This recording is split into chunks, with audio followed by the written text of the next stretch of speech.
Good morning ma'am. Good morning बेटा। Good morning. तो चलिए बताइए, परितारिका का क्या काम होता है? Ma'am iris. हाँ बिल्कुल, आइरिस। आइरिस का क्या काम होता है? बताइए मैम बड़ा। जब आपतित प्रकाश की मात्रा अधिक होती है तो मैम मतलब जो आइरिस होता है उसमें संकुचन होता है मैम, जिसलिए पुतली छोटी हो जाती है। बहुत अच्छा बेटा। आइरिस जो है लेंस को बड़ा छोटा नहीं करती है, आइरिस पुतली को बड़ा छोटा करती है। जितनी अगर प्रकाश की मात्रा ज्यादा है तो छोटा कर देती है, प्रकाश की मात्रा कम है तो बड़ा कर देती है। लेंस को बड़ा छोटा वो पक्षाभी पेशियां करती हैं जो उनको पकड़े हुए हैं, वो इनको सिकुड़ा देती हैं या उनको खींच के लंबा कर देती हैं। ठीक है बेटा। चलिए ये बताइए, कार्निया का क्या काम है बेटा, और कार्निया कहाँ होता है? मैम नेत्र गोलक के सामने जो मतलब उभरा हुआ भाग होता है मैम, वो होता है कार्निया। बिल्कुल। नेत्र गोलक नहीं बेटा, नेत्र गोलक एक्चुअली में पूरा पीछे के हिस्से को नेत्र गोलक कहते हैं। आपको जो सामने आइरिस और पुतली दिख रही है ना, उस पुतली के ऊपर एक लेयर है, आप ध्यान से देखो, हल्का पानी पानी जो आपको कुछ लगता है ना, ठीक है। एक्चुअली में आप देखोगे तो आंख में ये जो काला वाला हिस्सा है, ये व्हाइट वाले हिस्से की थोड़ा बाहर निकला है कि नहीं? किसी की आंख साइड से देखोगे तो आपको समझ में आएगा। ये जो यहाँ पे व्हाइट वाला हिस्सा होता है, जिसको हम दृढ़ पटल कहिए या उसको कंजेक्टिवा कहिए, स्कैलरा कहिए बोलते हैं, उसके थोड़ा बाहर होता है ये काला वाला हिस्सा, थोड़ा सा बाहर निकला हुआ होता है। तो वास्तव में जो बाहर निकला वाला हिस्सा होता है ना, वो कार्निया होता है, और अंदर जो आपको काला काला दिख रहा होता है वहां परितारिका, और बीच में जो बिंदु दिख रहा होता है वो पुतली होती है। ठीक बेटा। और कार्निया का काम क्या होता है, जो पहले सब आपकी आंख में जो प्रकाश की किरण सबसे पहले पड़ती है तो वो कार्निया के ही ऊपर पड़ती है। तो कार्निया उसमें से अधिकतम प्रकाश की किरणों को परावर्तित कर देता है, कुछ प्रकाश की किरणों को आंख के अंदर भेजता है। ठीक है बेटा। और यहाँ जो आपका पीत बिंदु है, वैसे तो कार्निया पे कहीं भी इमेज बनेगी तो आपको वस्तु दिखाई देगा, लेकिन अगर प्रकाश की किरण पीत बिंदु पर जाकर फोकस होती है बेटा, तो उस कंडीशन में आपको ये जो यहाँ पर अगर वो फोकस होती है तो उस कंडीशन में आपको सबसे ज्यादा शार्प इमेज दिखाई देगी, सबसे ज्यादा क्लियर कोई वस्तु दिखाई देगी अगर पीत बिंदु के ऊपर प्रकाश मिलता है तो। बाकी जो नेत्र गोलक है, सबसे बाहर वाला हिस्सा जो दृढ़ पटल है बेटा, उसके बीच में कोरोइड है और फिर पीछे रेटिना है। कोराइड का काम मुझे कल किसी ने पूछा था बेटा, कोराइड जो होता है वो भी प्रकाश को अवशोषित करके आपको जो वस्तु का प्रतिबिंब है वो साफ साफ बनाने में मदद करता है। ठीक है बेटा। चलिए, किसी को कोई दिक्कत नहीं, हम दृष्टि दोष के बारे में पढ़ें? Yes ma'am. चलिए, यस मैम। तो अभी तक हमने पढ़ा कि नेत्र क्या होता है और उसके क्या क्या पार्ट्स हैं, और नेत्र लेंस से किस तरीके से हमें वस्तुएं दिखाई देती हैं। इसके साथ हमने ये भी पढ़ा कि नेत्र लेंस की एक समंजन क्षमता होती है, जिसकी वजह से वो अपना आकार सर छोटा मैंने या यही बड़ा कर करना लेता स्टार्ट है। किया है। ठीक है बेटा, तो इसे हम बोलते हैं समंजन क्षमता। तो आज हम बात करते हैं कि दृष्टि दोष होता क्या है। ये बताइए, आप लोग को कुछ आइडिया दृष्टि दोष क्या होता है? मैम दृष्टि दोष दो प्रकार का होता है मैम, एक निकट बिल्कुल। दृष्टि दोष और मैम दूर दृष्टि दोष। ठीक है, बिल्कुल बिल्कुल। और मैम एक जरा दृष्टि दोष भी हो सकता है। जरा दूर दृष्टि दोष भी होता है, बिल्कुल। अच्छा, और? मैम जिसमें पास का भी ना दिखाई दे या दूर का ना दिखाई दे उसे दृष्टि दोष कहते हैं। अच्छा अच्छा, बिल्कुल बिल्कुल। पास की चीजें ना दिखाई दे, दूर की ना दिखाई दे, तो दृष्टि दोष कहते हैं। ठीक है, अच्छी बात है, आप लोग को कुछ आइडिया है इसके बारे में, बहुत अच्छी बात है।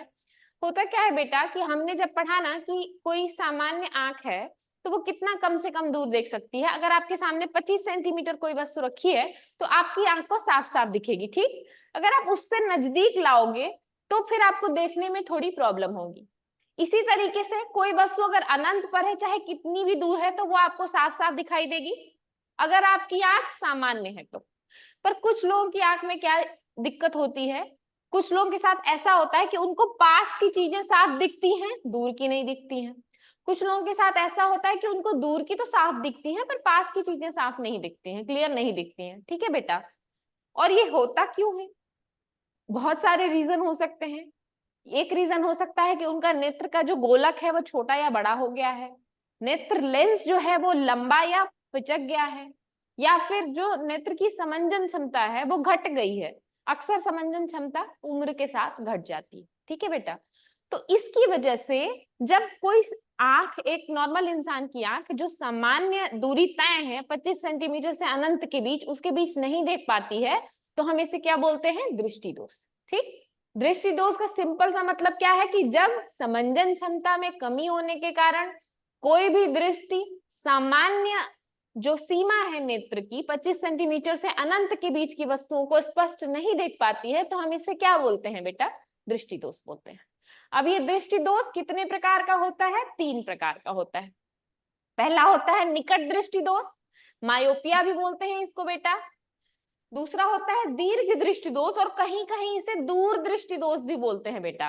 तो इस बात के लिए कंफ्यूज नहीं होइएगा, कभी कभी पेपर में अगर पूछ देता है कि दूर दृष्टि दोष, तो बच्चे कंफ्यूज हो जाते हैं कि हमने तो पढ़ा था दीर्घ दृष्टि दोष। ठीक है बेटा, तो दूसरा हो गया दूर दृष्टि दोष या दीर्घ दृष्टि दोष, और तीसरा होता है जरा दूर दृष्टिता। ठीक, और इसके साथ साथ अपने आसपास आपने सुना होगा किसी किसी को मोतियाबिंद भी हो जाता है, तो ये भी एक तरीके का दृष्टि दोष है, लेकिन उसके कारण अलग है। ठीक, तो मेनली 3 प्रकार के ये दृष्टि दोष हम पढ़ते हैं। चलिए देखते हैं कि दृष्टि दोष क्या होता है, कैसे होता है। तो सबसे पहले बात करते हैं निकट दृष्टि दोष की। निकट दृष्टि दोष में क्या होता है कि किसी इंसान को पास की चीजें तो साफ साफ दिखाई देती हैं, पर दूर की चीजें नहीं दिखाई देती हैं साफ साफ। ठीक, अगर आप सिंपल शब्दों में सिर्फ पढ़ना चाहेंगे कि क्या है, तो बस इतना है कि दूर की वस्तुएं जिसे साफ नहीं दिखाई देती है, पास की दिखाई देती हैं, उसे निकट दृष्टि दोष बोलते हैं। कारण इसका क्या होता है?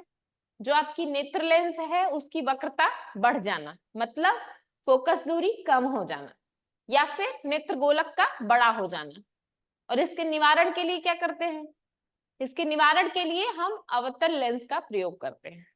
तो ये तो हो गई बेटा पढ़ने की बात, लेकिन एक्चुअली में ये हुआ क्यों, आखिर कैसे हुआ ये सब कैसे किसी को दिखाई नहीं दिया और कैसे दिखाई देता है, तो इसको थोड़ा सा समझने की कोशिश करते हैं, तो जिसकी वजह से आपको याद नहीं करना पड़ेगा। मान लीजिए कि ये आपका नेत्र गोलक है, मैं सारे पार्ट्स नहीं बना रही हूं, और यहाँ पे आपका लेंस है। लेंस कैसा है? उत्तल लेंस है ना। तो पहले हम देखेंगे बेटा कि पहले दिखाई कैसे देता है, सामान्य आंख को कैसे दिखाई देता है, तब जाके हमको पता चलेगा ना कि अगर कोई आंख में डिफेक्ट है, प्रॉब्लम है, तो उसको कैसे नहीं दिखाई दे रहा है। ठीक है बेटा, तो यहाँ होता है रेटिना, जहां पर इमेज बननी होती है। अब हम देख लेते हैं जरा कि अगर कोई वस्तु दूर है या कोई वस्तु पास है तो कैसे इमेज बनता है। यस तो मैम। मान लीजिए कोई वस्तु दूर, अभी पहले बात करते हैं कि कोई वस्तु दूर है तो क्या होता है। यहाँ पे मैं ऐसे इन लाइंस के बीच में ये खींच दे रही हूँ, समझ लीजिए कि बहुत दूर है वो। मान लीजिए यहाँ कोई पेड़ है, ठीक, अब आपको पेड़ साफ साफ दिखाई दे रहा है, तो क्या हो रहा है, जब वस्तु बेटा दूर होती है, ठीक है, तो उससे आने वाली जो प्रकाश की किरणें होती हैं बेटा, वो समांतर चलती हैं, मुख्य अक्ष के समांतर चलती हैं। ठीक है, ठीक है बेटा, तो मुख्य अक्ष के समांतर चलने वाली प्रकाश की किरणों का क्या होता है? लेंस से, लेंस आपका उत्तल लेंस ही है ना, होकर जाती हैं, अपवर्तन के पश्चात क्या होता है बेटा? फोकस से होकर जाती हैं। बिल्कुल, फोकस से होकर जाती है या फोकस पर जाकर मिलती हैं। और अवतल लेंस क्या करता है? अच्छा ये बताओ, ये अवतल लेंस है, इस पर प्रकाश की किरण डालेंगे, और ये उत्तल लेंस मतलब सॉरी ये उत्तल लेंस है और ये अवतल लेंस है, तो ये क्या करेगा? ये फैला देगा इसको, यस मैम। और ये इकट्ठा कर देगा एक जगह पे। Yes ma'am. ये पढ़ा है ना सबने? Yes ma'am. हमने लास्ट चैप्टर में पढ़ा था। तो आपकी आंख में भी उत्तल लेंस है, तो ये क्या करता है, ये जो प्रकाश की किरणें आ रही है दूर वाली वस्तु, ये इनको ऐसे यहाँ रेटिना पर जाके फोकस इकट्ठा करता है। ठीक, तो यहाँ पे जैसे ही प्रतिबिंब बना, आपको वो दूर की वस्तु दिखाई देने लगती है। ये हो गया दूर की वस्तु से। याद रखेंगे, दूर की वस्तु से जो प्रकाश की किरण आ रही है कैसे आ रही है बेटा? समांतर आ रही है, मुख्य अक्ष के समांतर आ रही है। ठीक, अब बात कर लेते हैं कि अगर कोई वस्तु पास में रखी है तो क्या हो रहा है, कैसे आपको पास की भी वस्तु दिखाई दे देती है और कैसे आपको दूर की भी वस्तु दिखाई दे देती है। मैम लेंस की फोकस दूरी कम हो जाती है।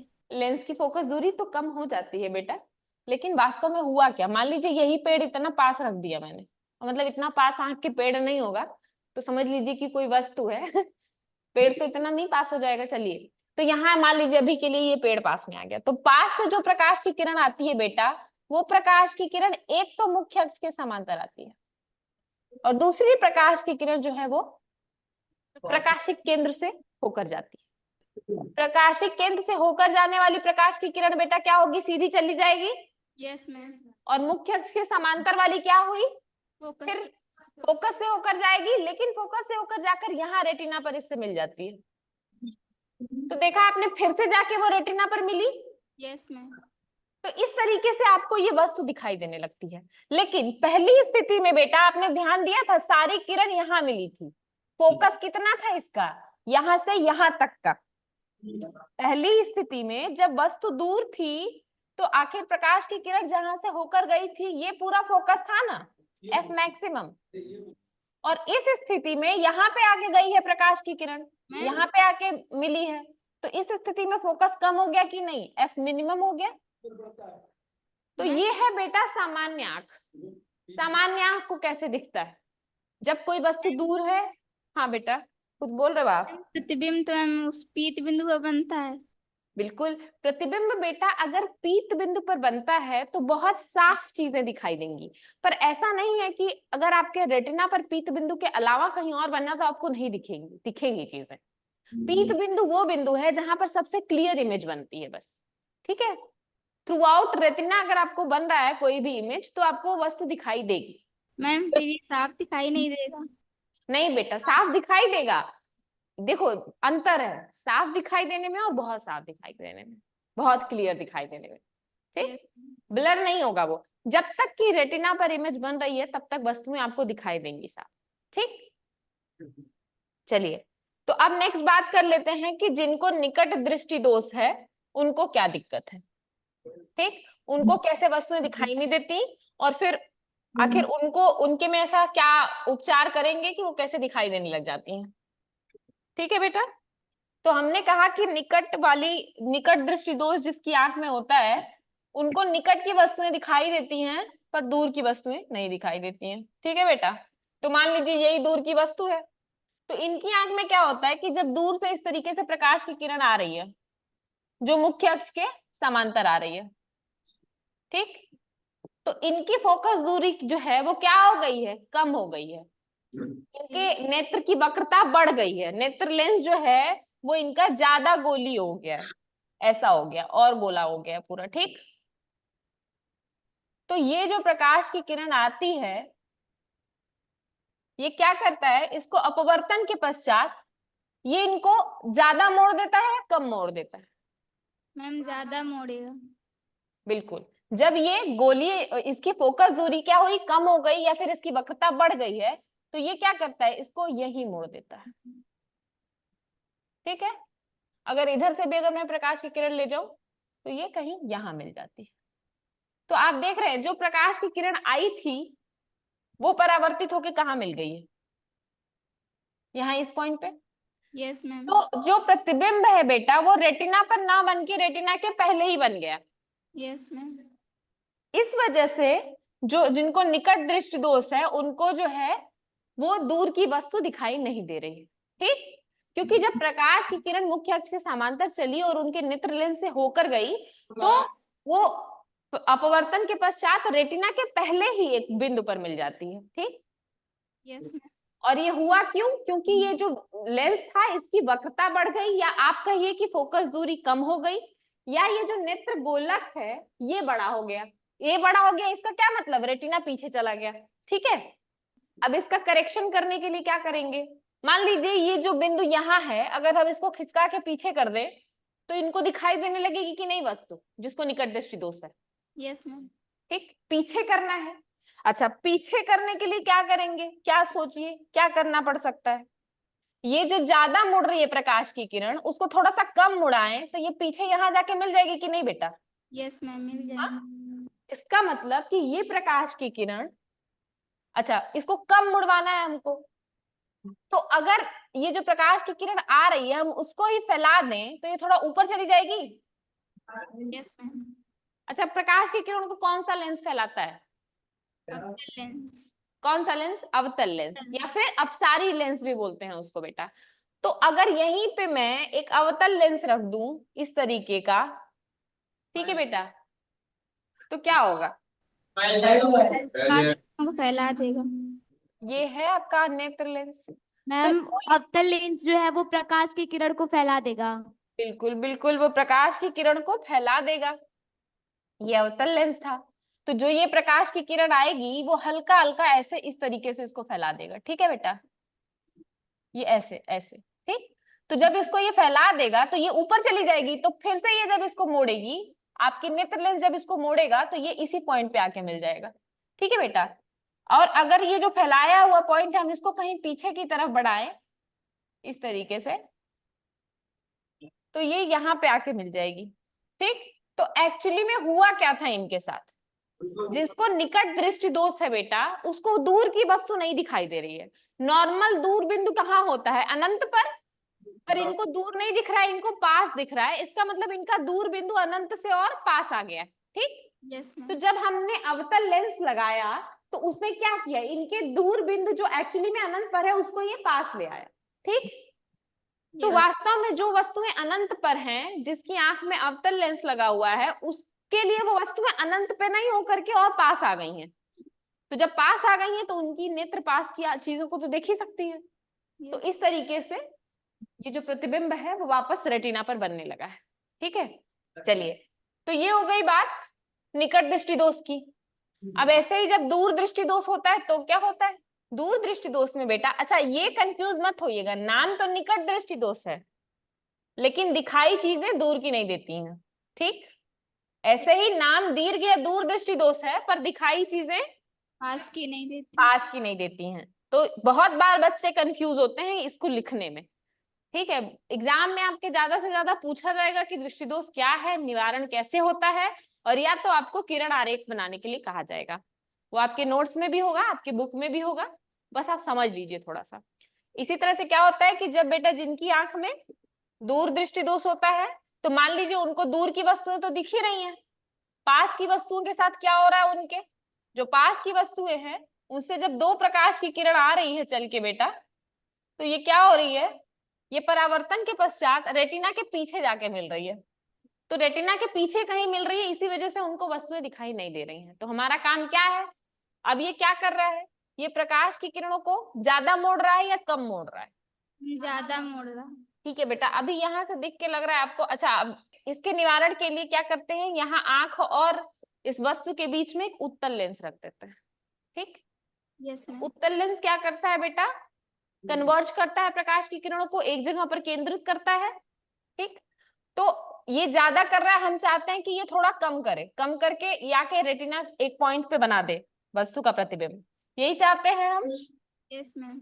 तो जब हम उत्तल लेंस लगाते हैं बेटा वस्तु के और नेत्र लेंस के बीच में यहाँ पे, तो होता क्या है कि ये जो वस्तु प्रकाश की किरण आती है ये इसको पहले ही थोड़ा ऐसा कन्वर्ज कर देता है, तुम्हारी आंख में जाने के पहले ही, ठीक। अब जब यहाँ से वस्तु होकर जाती हैं तो ये रेटिना पर जाकर मिलती है, ठीक है बेटा। Yes ma'am. क्योंकि लेंस जो उत्तल लेंस लगा हुआ है वो पहले ही प्रकाश की किरणों को थोड़ा झुका दे रहा है, ठीक। झुकाने का मतलब अगर आप इसको कहीं पीछे की तरफ बढ़ाएंगे ना तो ये वस्तु जो वास्तव में यहाँ रखी हुई है वो और पीछे चली जाएगी, ठीक है। हुआ क्या है, जिनको दूर दृष्टि दोष है उनका निकट बिंदु 25 सेंटीमीटर पर नहीं होके उसके और पीछे चला गया है, कहिए कि 40 सेंटीमीटर पे चला गया है या 30 सेंटीमीटर पे चला गया है। तो जब हम उत्तल लेंस लगाते हैं तो ये प्रकाश की किरणों को आंख में पहले पहुंचने के पहले ही कन्वर्ज कर देता है, सिकुड़ा देता है। तो इसका मतलब जो वस्तु 25 सेंटीमीटर पे एक्चुअली में रखी गई है, इस इंसान को वो वस्तु 40 सेंटीमीटर पर चली गई है, ठीक। तो इसने इनका दूर बिंदु और पीछे ढकेल दिया है, और इस आंख को, जिसके आंख में दूर दृष्टि दोष है, उसको पीछे की वस्तुएं दिखाई दे रही हैं साफ साफ, ठीक है बेटा। तो इस तरीके से ये वस्तु का जो प्रतिबिंब है वो वापस जाकर के रेटिना पर बनने लगता है। तो ये हो गया दूर दृष्टि दोष। इतना याद रखिए कि बाकी सब अगर आप भूल भी जाइए तो ये याद रखिए कि दूर दृष्टि दोष में होता क्या है और इसके करेक्शन के लिए कौन सा लेंस यूज करते हैं। बाकी डायग्राम आपको मिल जाएगा कि वो कैसे बनता है। क्योंकि ये थोड़ा सा कॉम्प्लिकेटेड है अभी आपको समझना कि किस तरह से प्रकाश की किरण आई, कैसे वो अपवर्तित हुई। मैंने कोशिश की आपको समझाने की। नेक्स्ट बेटा जो नेक्स्ट जो दृष्टि दोष है तीसरा, वो क्या है? जरा दूरदृष्टिता। तो यही सब चीजें लिखी हुई हैं कि निकट दृष्टि दोष किस वजह से होता है, फिर दूरदृष्टि दोष किस वजह से होता है, और उनका करेक्शन कैसे करते हैं। जो मैंने डायग्राम बनाया था वो डायग्राम यहाँ बना हुआ है, ये नोट्स आपको मिल जाएंगे। फिर ऐसे ही दूरदृष्टि दोष। अच्छा, दूरदृष्टि दोष का रीजन क्या है? अभी नेत्र लेंस जो है उसकी फोकस दूरी का अधिक हो जाना। फोकस दूरी अधिक हो जाना मतलब लेंस की वक्रता कम हो जाना, या फिर नेत्र लेंस का जो गोलक है उसका छोटा हो जाना। और इसके संशोधन के लिए क्या करते हैं? अभिसारी या उत्तल लेंस का यूज करते हैं। ठीक है बेटा। नेक्स्ट है जरा दूरदृष्टिता। जरा दूरदृष्टिता में क्या होता है बेटा? जब जरा दूरदृष्टिता जनरली जो है वो बच्चे या इन लोगों को नहीं होती है, अक्सर जिनकी उम्र ज्यादा हो जाती है उनको होती है। आपने कभी अपने घर में किसी वृद्ध बाबा दादी सबको ऐसा चश्मा लगाए देखा है जिसके चश्मे में ऐसा नीचे ऐसा गोला टाइप का बना होता है बेटा? इस तरीके का होता है मैम। क्या है चश्मा? ऐसा नीचे इस तरीके का कुछ अलग कलर सा रहता है, ऊपर कुछ अलग कलर सा रहता है। ठीक है बेटा, ट्राई करना, जाके देखना। जो बूढ़े लोग तुम्हारे यहाँ चश्मा लगाते हो उनका चश्मा जाके निकाल के देखना सबको। ठीक है? तो क्या होता है बेटा, इनकी समंजन क्षमता उम्र के साथ बहुत कम हो जाती है और इन लोगों को पास की भी चीज नहीं दिखती और दूर की भी नहीं दिखती साफ। बीच में एक रेंज में दिखती है, बाकी नहीं दिखती क्लियर। तो इस दृष्टि दोष को बोलते हैं जरा दूरदृष्टिता। और इसके निवारण के लिए क्या करते हैं? द्विफोकसीय लेंस का यूज करते हैं। ऐसा लेंस जिसमें उत्तल लेंस भी होता है और अवतल लेंस भी होता है। तो मैं जो बता रही हूँ ना, इसी तरीके का गोल लेंस यूज होता है। ये नीचे में क्या होता है बेटा? नीचे में उत्तल लेंस लगा होता है पास की चीजें साफ दिखाने के लिए, और ऊपर में अवतल लेंस लगा होता है दूर की चीजें साफ दिखाने के लिए। ठीक? तो ये हो गया तीसरा दृष्टि दोष, जरा दूरदृष्टिता। उसके बाद नेक्स्ट एक और बात हमने कही थी कि मोतियाबिंद। आजकल सबने आपने सुना होगा कि किसी किसी को मोतियाबिंद हो जाता है। तो मोतियाबिंद में एक्चुअली नेत्र लेंस का कुछ योगदान नहीं है, उसमें समंजन क्षमता का कोई यूज नहीं है। किसी किसी की आंख में जो नेत्र लेंस होता है उसके ऊपर एक व्हाइट कलर की लेयर चढ़ जाती है, या झिल्ली बोलते हैं जिसको, वो लग जाती है, जिसकी वजह से उनको चीजें साफ नहीं दिखाई देती। तो इस दोष को बोलते हैं बेटा मोतियाबिंद। और इसके लिए कोई लेंस या कोई चश्मा लगा के वो चीजें ठीक नहीं हो सकती। उसके लिए क्या होता है बेटा? उसके लिए उनको ऑपरेशन करना पड़ता है, तभी जाके उस झिल्ली को हटाया जाता है, तब जाके उनको साफ साफ दिखाई देता है। ठीक? तो ये हो गए दृष्टि दोष। ठीक है? Yes ma'am. और इन दृष्टि दोषों का निवारण। चलिए यहाँ कुछ क्वेश्चंस हैं। अच्छा, एक क्वेश्चन है आपका, मित्र किताब ठीक से पढ़ पाता है परंतु ब्लैक बोर्ड ठीक से नहीं देख पाता है, वो कौन सा दृष्टि दोष से पीड़ित है? बताइए। दृष्टि दोष। बिल्कुल बिल्कुल, बहुत अच्छी बात है, आप लोग पता कर पा रहे हैं। अच्छा ये बताइए, निकट दृष्टि दोष से पीड़ित व्यक्ति का दूर बिंदु कहाँ होता है? सच में क्या अनंत पर होता है या अनंत के पहले आ जाता है? पहले। बिल्कुल, अनंत से नजदीक आ जाता है बेटा। ठीक है, यही कंफ्यूजन होता है बेटा, बार बार निकट दृष्टि दोष दूर दृष्टि दोष में यही सब कंफ्यूजन होता है। ठीक है, और क्या पूछा जा सकता है? दूर दृष्टि दोष से पीड़ित व्यक्ति का निकट बिंदु 50 सेंटीमीटर है, इसे कौन लेंस इस्तेमाल करना चाहिए? बताइए। उत्तल लेंस मैम। बिल्कुल, वो जब दूर दृष्टि दोष लिख दिया है तो आपको उसका निकट बिंदु दूर बिंदु की बात ही नहीं है, उत्तल लेंस ही लगाना है। ठीक है, वो सिर्फ आपको कंफ्यूज करने के लिए लिख दिया गया है उसमें। कभी कभी ऐसा भी होता है क्वेश्चन में जरूरत से ज्यादा डिटेल्स दी गई रहती और आपको लगता है कि इसका यूज करना जरूरी है। ठीक? नेक्स्ट है बेटा, अच्छा प्रिज्म किसने किसने देखा है? नेक्स्ट हम पढ़ने वाले हैं कि प्रकाश का परावर्तन कैसे होता है, अपवर्तन कैसे होता है। प्रकाश का अपवर्तन सब जानते हैं। प्रकाश किसी पारदर्शी माध्यम से गुजरता है तो अपने रास्ते से मुड़ जाता है। तो अब हम जानना चाहेंगे कि प्रिज्म से प्रकाश का परावर्तन होता है तो क्या होता है। ये क्या है मेरे हाथ में, दिख रहा है सबको? प्रिज्म है ना? क्या दिख रहा है, इसकी क्वालिटीज क्या क्या नोटिस कर पा रहे हो आप? साफ नहीं दिख रहा है। ये प्रिज्म जो है वो नॉर्मल कांच का स्लैब से कैसे अलग है? अच्छा ये बताओ कितने इसमें त्रिभुजाकार फलक कितने दिख रहे हैं आपको? मैम 6। ध्यान से देखो जरा। अच्छा चलो मैं एक बार घुमाती हूँ, आप बस ध्यान से देखना है इसको। एक, ये 2, मैम 5। बिल्कुल फलक तो बेटा 5 हैं। 1 2 3 4 5, ठीक। इन 5 फलकों में से 2 जो है वो त्रिभुजाकार है बेटा। ऐसे दिख रहा है सबको? ये देख रहे हो? ये देखो, ये सॉरी, ये देखो, ये त्रिभुजाकार दिख रहा है।